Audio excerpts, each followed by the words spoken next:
নমস্কাৰ এই মুহূৰ্তত আহি পৰিছে আজি ৰাতিপুৱাৰ কেইবাটাও গুৰুত্বপূৰ্ণ খবৰ আৰু এনে ধৰণৰ খবৰসমূহ নিতৌ চাবলৈ চেনেলটো ছাবস্ক্ৰাইব কৰি ভিডিঅ'টোত এটা লাইক কৰি দিবলৈ ৰাতিপুৱাৰ প্ৰথমটো ব্ৰেকিং নিউজ অসমৰ বাংলাদেশীক লৈ কঠোৰ হৈ পৰিছে বিজেপি চৰকাৰ অসমৰ অবৈধ বাংলাদেশীক অন্তিম সকিয়নি মুখ্যমন্ত্ৰীৰ অসমৰ বাংলাদেশৰ সীমান্ত জিলাক লৈ পাঁচটাকৈ বৃহৎ সিদ্ধান্ত প্ৰতি বছৰে সীমান্তৰ জিলাত হ'ব এনআৰচি প্ৰক্ৰিয়া প্ৰতি বছৰত এবাৰ সীমান্তৰ জিলাত পৰীক্ষা কৰা হ'ব পৰিচয় পত্ৰ সীমান্তৰ জিলাত জনগাঁথনি পৰিৱৰ্তনক লৈ উদ্বিগ্ন হৈ পৰিছে কেন্দ্ৰ প্ৰতিটো পৰিয়ালৰ নাগৰিকত্ব কৰা হ'ব পুনৰীক্ষণ হিন্দু মুছলমানৰ সংখ্যা কিমান কমিল কিমান বাৰ্ষিল কৰা হ'ব পৰীক্ষা জনগাঁথনি পৰিৱৰ্তন হ'লেই সীমান্তত গ্ৰহণ কৰা হ'ব কঠোৰৰ পৰা কঠোৰ ব্যৱস্থা সীমান্ত অঞ্চলৰ জিলাক লৈ ডাঙৰ ঘোষণা কৰিছে অসমৰ মুখ্যমন্ত্ৰী ডক্টৰ হিমন্ত বিশ্ব শৰ্মাই অসমত থকা অবৈধ বাংলাদেশী নাগৰিকৰ বিৰুদ্ধে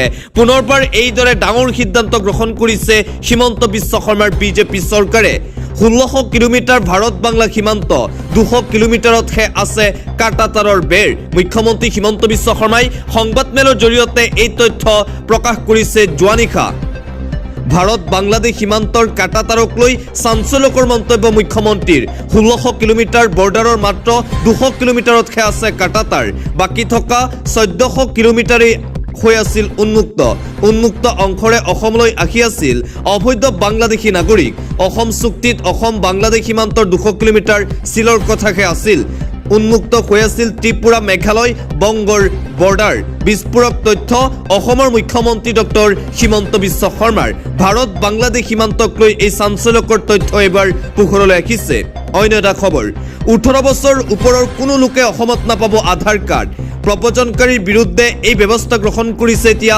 মুখ্যমন্ত্ৰী হিমন্ত বিশ্ব শৰ্মাই আধাৰ কাৰ্ডক লৈ কেবিনেটৰ ডাঙৰ সিদ্ধান্ত আধাৰ কাৰ্ডক লৈ ৰাজ্যত আহিছে সৰ্ববৃহৎ পৰিৱৰ্তন 18 বছৰ ঊৰ্ধৰ কোনো লোকে এতিয়াৰে পৰা নাপাব আধাৰ কাৰ্ড ৰাজ্যিক কেবিনেটত আধাৰ কাৰ্ডক লৈ লোৱা হ'ল এই কঠোৰ নিয়ম 18 বছৰ ঊৰ্ধৰ ব্যক্তিক আধাৰ কাৰ্ড দিবলৈ জিলা আয়ুক্তই ল'ব লাগিব অনুমতি ৰাজ্য চৰকাৰৰ অনুমতি অবিহনে জিলা আয়ুক্তই দিব নোৱাৰিব আধাৰ 18 বছৰৰ তলৰ যুৱক যুৱতীৰ ক্ষেত্ৰত নাথাকিব কোনো কঠোৰতা বাংলাদেশীৰ প্ৰব্ৰজন ৰোধৰ ক্ষেত্ৰত কেবিনেটক আধাৰ কাৰ্ডক লৈ এই ডাঙৰ সিদ্ধান্ত গ্ৰহণ কৰিছে মুখ্যমন্ত্ৰী হিমন্ত বিশ্ব শৰ্মাই সংবাদমেলৰ জৰিয়তে আধাৰ কাৰ্ড সন্দৰ্ভত কৰিছে এই ঘোষণা ঘৰত বাংলাদেশী ভাষা কৈ অসমীয়া ভাষা লিখি লাভ নাই চৰ চাপৰি মিয়াই অসমীয়া নকলেও হ'ব ভয়তে লোকপিয়লত অসমীয়া লিখিছে চৰ চাপৰি মিয়াই নিজকে অসমীয়া ক'বলৈ ক'লে লাভ জেহাদ বন্ধ কৰক মিয়া মুছলমানে দুটাতকৈ অধিক সন্তান জন্ম নিদিব যদিহে নিজকে অসমীয়া বুলি কয়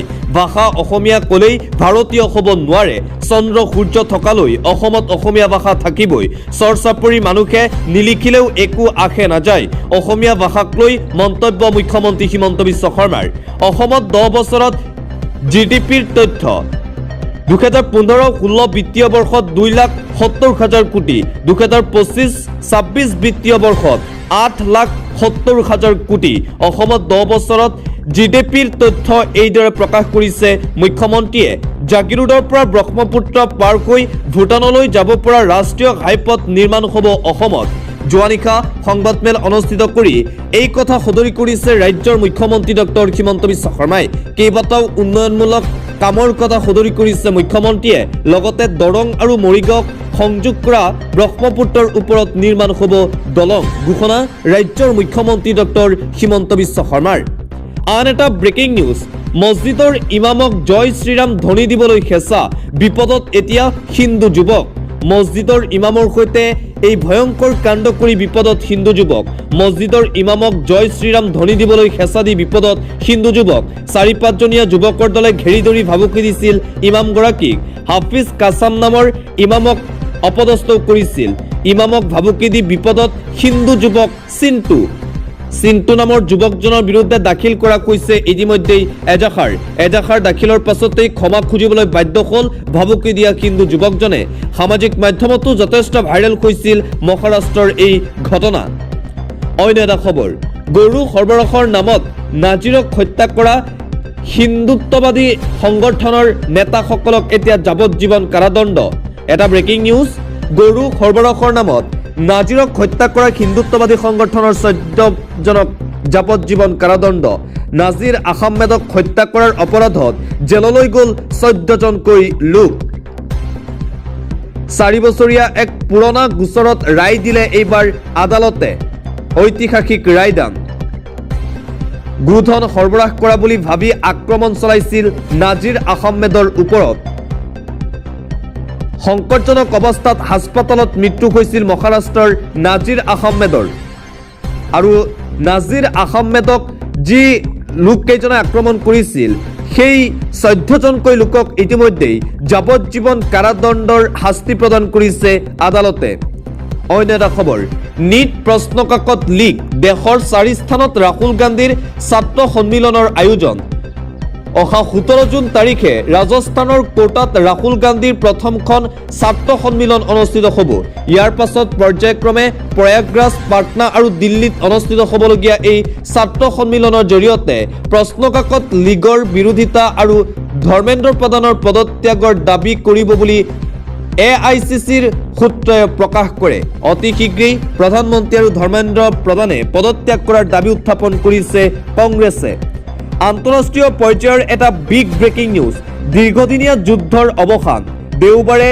ইৰাণ আমেৰিকাৰ শান্তি চুক্তি অৰ্থাৎ আজি ইৰাণ আমেৰিকাৰ শান্তি চুক্তিৰ পিছতেই মুকলি হ'ব ষ্টেট অফ হৰমুজ প্ৰণালী পাৰমাণৱিক অস্ত্ৰ সম্বৰণ চুক্তি সম্পূৰ্ণ হ'ব বুলি ঘোষণা ট্ৰাম্পৰ বিশ্ববাসীক জনালে মধ্যস্থতাকাৰী পাকিস্তানৰ প্ৰধানমন্ত্ৰী শ্বেহবাজ শ্বৰীফে আৰু মধ্যপ্ৰাচ্যৰ যুদ্ধ এতিয়া শেষ হোৱাৰ দিশে আগবাঢ়িছে এটা জৰুৰী খবৰ অৰুণোদয় আঁচনি আৰু ৰেচন কাৰ্ডৰ হিতাধিকাৰীসকলে চিন্তা কৰিব নালাগে অৰুণোদয় আঁচনি ৰেচন কাৰ্ডক লৈ ডাঙৰ ঘোষণা চৰকাৰী আঁচনিক লৈ পুনৰ আহি গ'ল এক ডাঙৰ খবৰ হিমন্ত বিশ্ব শৰ্মাই কৰিছে ঘোষণা মহিলাসকলৰ বাবে একেলগে মুকলি হ'ব চৰকাৰৰ সকলো আঁচনি অৰুণোদয় লাভ কৰা প্ৰতিগৰাকী মহিলাৰ বেংক একাউণ্টত সোমাব চৰকাৰী টকা বৃদ্ধ পেঞ্চনৰো ধন লাভ কৰিব ৰাজ্যৰ আঁচনিৰ হিতাধিকাৰীসকলে 1 আগষ্ট তাৰিখৰ পৰাই লাভ কৰিব ৰেচন কাৰ্ডৰ চাউল চেনি নিমখ নতুনকৈ অৰুণোদয় আঁচনি লাভ কৰা সকলেও লাভ কৰিব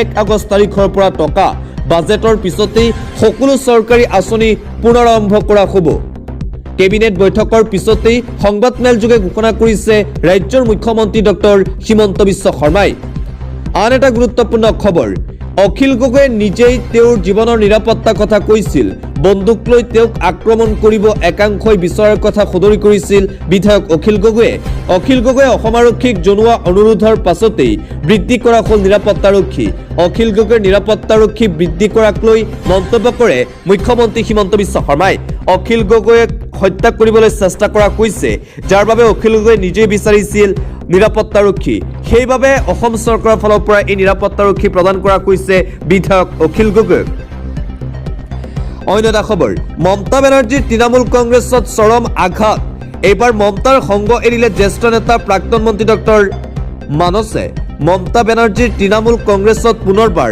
চৰম আঘাত দেখিবলৈ পোৱা গৈছে এইবাৰ মমতাৰ সংগ এৰিলে জ্যেষ্ঠ নেতা প্ৰাক্তন মন্ত্ৰী ডক্টৰ মানস ৰঞ্জন ভুঁড়িয়াই নিৰ্বাচনী বিপৰ্যয়ৰ পিছতেই মমতাৰ সংগ এৰিছে ইজনৰ পাছত সিজন জ্যেষ্ঠ টিএমচি নেতাই কেৱল প্ৰাথমিক সদস্য পদেই নহয় টিএমচিৰ সকলো সাংগঠনিক পদৰ পৰা পদত্যাগ দলৰ বৰ্তমানৰ পৰিৱেশ আৰু কাম কাজৰ পদ্ধতিক তীব্ৰ সমালোচনা মমতা চৰকাৰৰ জলসম্পদ আৰু জলপথৰ দৰে গুৰুত্বপূৰ্ণ বিভাগৰ কেবিনেট মন্ত্ৰী হিচাপে দায়িত্বত আছিল নেতাগৰাকী আৰু পুনৰবাৰ টিএমচিত দেখিবলৈ পোৱা গৈছে এই বৃহৎ খহনীয়া অন্য এটা খবৰ ৰাজ্যত আকৌ লাভ জেহাদৰ ঘটনা মুস্তাফিজুৰে ইছলামে পলুৱাই নিলে হিন্দু কিশোৰীক ৰাজ্যত এটাৰ পাছত আন এটা লাভ জেহাদৰ ঘটনা এইবাৰ পোহৰলৈ আহি আছে এইবাৰৰ চাপৰৰ হালকুচাত লাভ জেহাদীৰ জালত হিন্দু কিশোৰী মুছলমান যুৱকে পলুৱাই লৈ গ'ল হিন্দু নাবালিকা কিশোৰীগৰাকীক তাৰ পিছতেই চাঞ্চল্য মানকাছাৰৰ কাঠালবাৰী গাঁৱৰ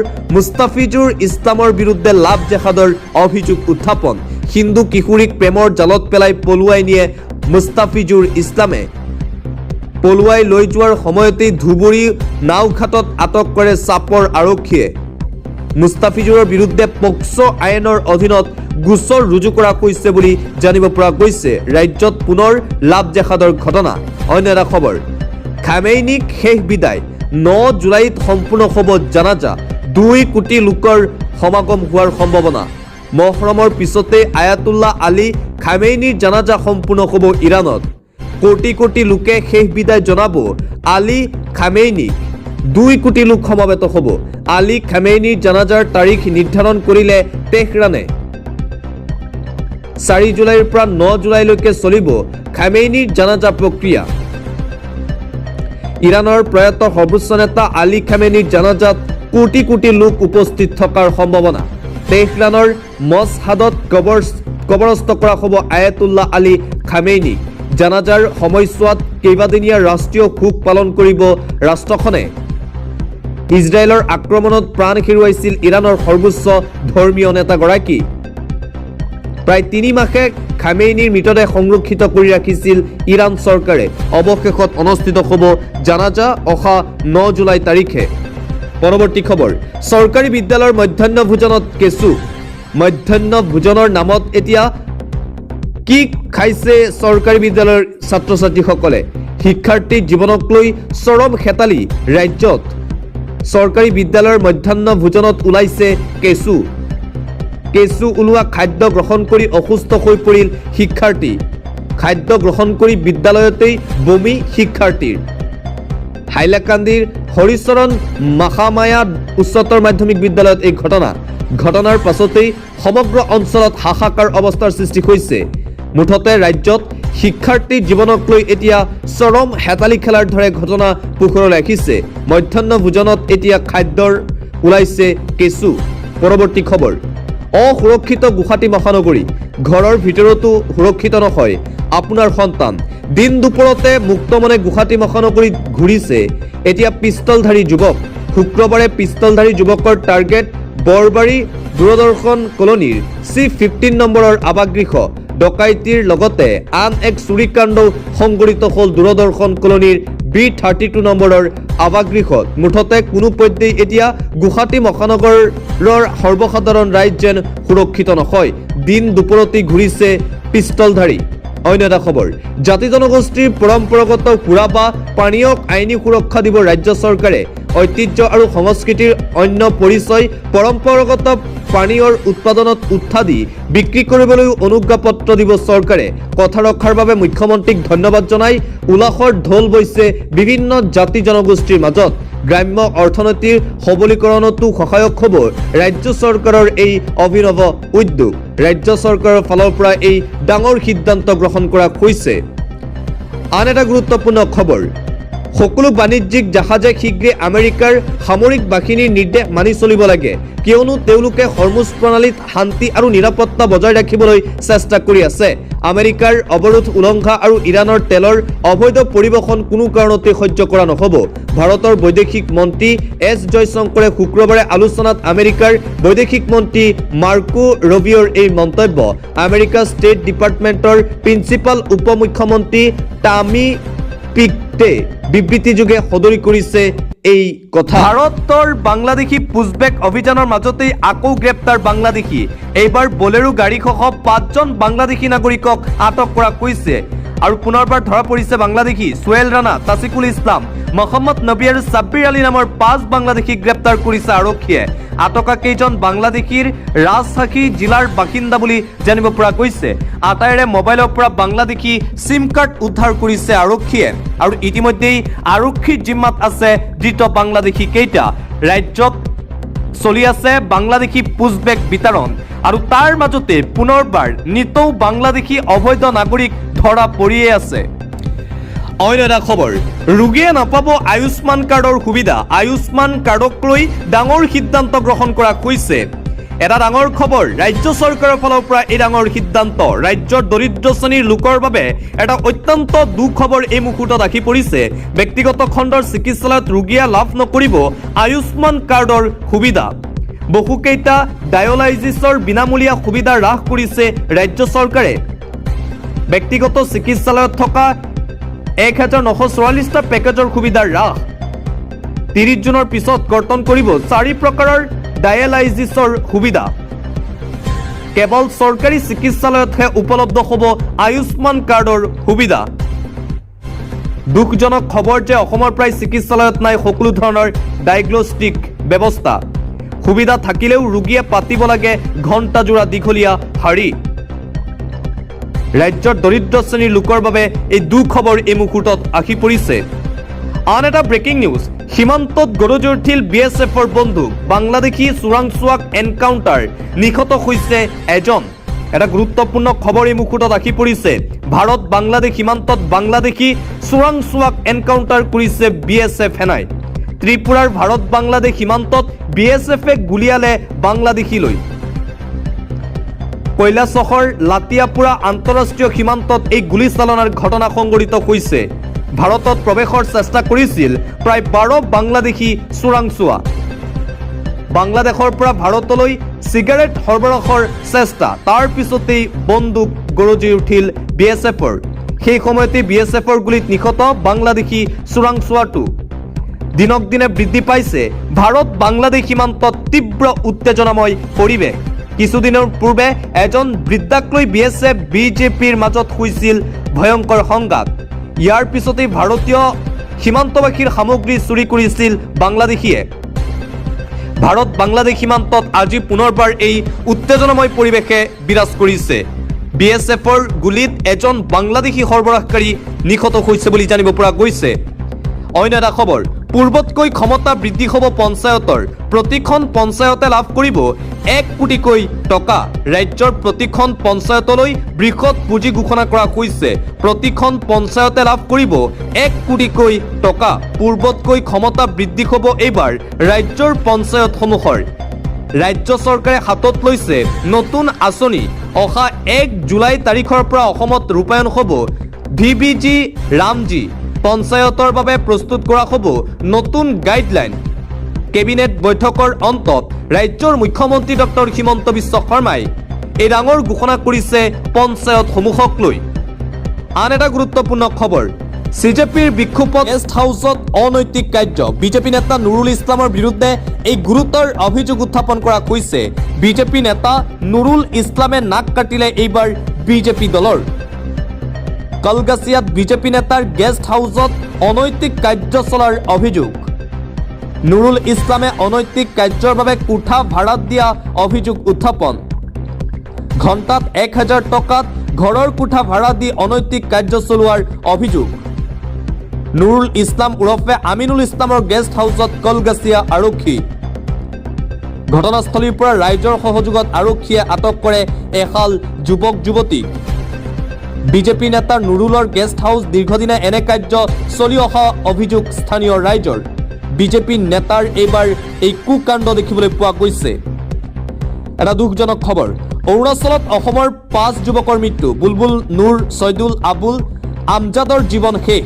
ভয়ংকৰ দুৰ্ঘটনাত অসমৰ 5 যুৱকৰ কৰুণ মৃত্যু হৈছে। থিতাতে নিহত হৈছে 5জনকৈ অসমীয়া যুৱকৰ। নিয়ন্ত্ৰণ হেৰুৱাই দ খাৱৈত বাগৰিল এখন বলেৰো বাহন। নিহত আটাইকেইগৰাকী লখিমপুৰৰ নাওবৈচাৰ বুলি জানিব পৰা গৈছে। নিহত কেইজন বুলবুল আলী, নুৰ হুছেইন, ছাইদুল ইছলাম, আবুল হুছেইন আৰু আমজাদ আলী বুলি জানিব পৰা গৈছে। অৰুণাচলৰ চেপাত ভয়ংকৰ দুৰ্ঘটনা সংঘটিত হয়। ভয়ংকৰ দুৰ্ঘটনাত অসমৰ এই 5জনকৈ যুৱকৰ কৰুণ মৃত্যু হৈছে। ইতিমধ্যেই এই ঘটনাক লৈ সমগ্ৰ নাওবৈচাত দেখিবলৈ পোৱা গৈছে শোকৰ ছাঁ। পৰৱৰ্তী খবৰ, সপোন পূৰণ নহ'ল অসম সন্তান জাহিদ আলমৰ। উজবেকিস্তানত পঢ়িবলৈ যোৱা জাহিদৰ সৈতে কি ঘটিছিল, ইয়াকে লৈ এতিয়া চৰ্চা। বহিৰাষ্ট্ৰত অসমৰ মেধাৱী ছাত্ৰৰ সৈতে ভয়ংকৰ ঘটনা। সপোন পূৰণ নহ'ল অসম সন্তান জাহিদ আলমৰ। চিকিৎসক হোৱাৰ সপোন পুহি উজবেকিস্তানলৈ গৈছিল জাহিদ আলম। উজবেকিস্তানত চিকিৎসা বিজ্ঞান পঢ়িবলৈ গৈছিল জাহিদ। 10 জুনৰ নিশা শুই থাকোঁতেই হাৰ্ট এটেকত মৃত্যু জাহিদৰ। মন্ত্ৰী পবিত্ৰ মাৰ্ঘেৰিটাত জয়ন্ত মাল্ল বৰুৱাৰ তৎপৰতাত নলবাৰী পাবহি জাহিদ। জাহিদৰ নশ্বৰ দেহ আজি দুপৰীয়া দিল্লী এয়াৰপৰ্টত উপস্থিত হয়। সন্ধিয়াৰ ভাগত নলবাৰীৰ মালকুছিৰ বাসগৃহত নিথৰ দেহ। জাহিদৰ মৃত্যুত সমগ্ৰ মালিকুছিতেই শোকৰ ছাঁ দেখিবলৈ পোৱা গৈছে। মুজিবুৰ ৰহমান আৰু মৰিয়ম বিবিৰ জ্যেষ্ঠ পুত্ৰ আছিল জাহিদ। বহিৰাষ্ট্ৰত অসমৰ মেধাৱী ছাত্ৰৰ সৈতে এই ভয়ংকৰ ঘটনা সংঘটিত হৈছে। সপোন পূৰণ নহ'ল অসম সন্তান জাহিদ আলমৰ। এটা জৰুৰী খবৰ, এলপিজি গ্ৰাহকৰ বাবে ডাঙৰ খবৰ 30 জুনৰ ভিতৰত এই কাম কৰাটো বাধ্যতামূলক অন্যথা সম্পূৰ্ণ বন্ধ হৈ পৰিব গেছ চিলিণ্ডাৰৰ ডেলিভাৰী ৰন্ধন গেছক লৈ এটা ডাঙৰ খবৰ এলপিজি গ্ৰাহকসকলৰ বাবে এটা জৰুৰী খবৰ এই মুহূৰ্তত আহি পৰিছে 30 জুনৰ ভিতৰত কৰি লওক এইকেইটা জৰুৰী কাম অন্যথা সন্মুখীন হ'ব পাৰে সমস্যাৰ গেছ চিলিণ্ডাৰ বুক কৰিবলৈ বেংক একাউণ্টলৈ অহা গেছৰ ৰাজ সাহায্য হ'ব পাৰে কৰ্তন বন্ধ হ'ব পাৰে গেছ চিলিণ্ডাৰৰ ডেলিভাৰী ৰন্ধন গেছৰ গ্ৰাহকৰ বাবে এই জৰুৰী খবৰ কেনেকৈ কৰিব ই-কেৱাইচি সকলো এলপিজি গ্ৰাহকৰ বাবে ইতিমধ্যে ই-কেৱাইচি কৰাটো বাধ্যতামূলক কৰা হৈছে গেছ পাবলৈ হ'লে আপুনি কৰিব লাগিব ই-কেৱাইচি অনলাইন অফলাইন দুয়োটা প্ৰক্ৰিয়াৰ মাজেৰে আপুনি কৰিব পাৰিব কেৱাইচি এলপিজি পাছবুক আধাৰ কাৰ্ড আৰু লিংক থকা মোবাইল নম্বৰটো লৈ গেছ এজেন্সিলৈ যাওক তাত থকা বায়োমেট্ৰিক মিছনত আঙুলিৰ ছাপ দি ই-কেৱাইচি ভেৰিফিকেশ্যন কৰিব পাৰিব আপুনি মোবাইল এপৰ জৰিয়তে অনলাইন যোগেও আপুনি কৰিব পাৰিব কেৱাইচি গেছ কোম্পানীটোৰ অফিচিয়েল মোবাইল এপ্লিকেশ্যনসমূহ ডাউনলোড কৰি লওক আপুনি ইয়াৰ বাবে আধাৰ ফেচ আৰডি এপটোৰে প্ৰয়োজন হ'ব এপত থকা ই-কেৱাইচি অপশ্যনত গৈ আধাৰ কাৰ্ড নম্বৰ দি ফেচ অথেণ্টিকেশ্যন কৰি আপুনি ক্লিক কৰক ই-কেৱাইচি কৰাৰ নামত কোনো অচিনাকি ব্যক্তিক নিজৰ বেংক ডিটেইলছ OTP বা কোনো গোপন নম্বৰ আপুনি শ্বেয়াৰ নকৰিব আপুনি নিজেই কৰক এই কাম এই কামটো কেৱল অফিচিয়েল এপ বা নিজৰ গেছ এজেন্সিলৈ গৈহে কৰক এলপিজি গ্ৰাহকৰ বাবে এই জৰুৰী খবৰ এই মুহূৰ্তত জাৰি কৰা হৈছে